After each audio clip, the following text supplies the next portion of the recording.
కాకపోతే రాజకీయ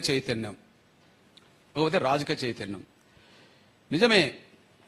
ఈశాన్య రాష్ట్రాల్లో ఉండబడే మొత్తం గిరిజన క్రైస్తవులందరూ రాజకీయంగా శక్తివంతులు. ఈశాన్య రాష్ట్రాల్లో ఉండే గిరిజన ప్రజలందరూ క్రైస్తవులందరూ రాజకీయ శక్తివంతులు. ఇక్కడ మనందరికీ బీజేపీ అంటే ప్రధాన శత్రువు కనిపిస్తున్నది దళిత క్రైస్తవులకు అనుకుంటే కదా, ఆడ ఈశాన్య రాష్ట్రాల్లో అదే బీజేపీ దళిత క్రైస్తవ చేతిలో ఉండబడే పార్టీలతో అలయన్స్ పెట్టుకొని అక్కడ గెలుస్తున్న దేశం కూడా మీరు మర్చిపోతారు సార్ అనుకుంటున్నాను.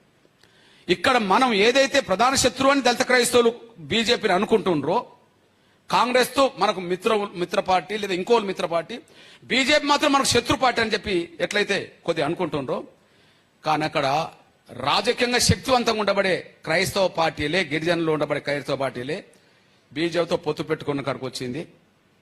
అంటే బీజేపీని దేశంలో ఉండబడే క్రైస్తవులందరూ వ్యతిరేకిస్తుంటే అదే బీజేపీ క్రైస్తవ పార్టీలతో పొత్తు పెట్టుకునే కాడికి వచ్చిందంటే రాజకీయ చైతన్యం ఉంటే ఎవరైనా దిగిరాక తప్పదు అనడానికి సాక్ష్యం కూడా మనకు కనిపిస్తుంది. అక్కడ కనిపిస్తుందా లేదా?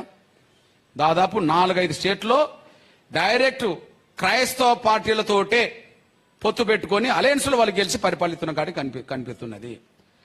అంటే ఇక్కడ మనం బలహీనంగా ఉన్నాం, చూసి భయపడుతున్నాం. కానీ అక్కడ బలంగా ఉన్న మా దళిత అక్కడ క్రైస్తవ పార్టీలతోటే మనం ఏదైతే చూడుతున్నామో అదే పార్టీ అక్కడికి వచ్చి అక్కడ ఒప్పందం కూర్చుకొని అలయన్స్ లో ఉండే పరిస్థితి వచ్చిందంటే రాజకీయ శక్తిగా ఎదిగితే ఎవరైనా దిగిరాక తప్పదు అనడానికి అదే సాక్ష్యంగా కనిపిస్తుంది. దయచేసి ఆ పరిణామం కూడా చూసుకోవాల్సిందిగా విజ్ఞప్తి చేస్తున్నాం. అంటే రాజకీయంగా ఎదగడం కూడా ఎంత అవసరమో మీ దృష్టికి అది సాక్ష్యం చెప్తున్నది.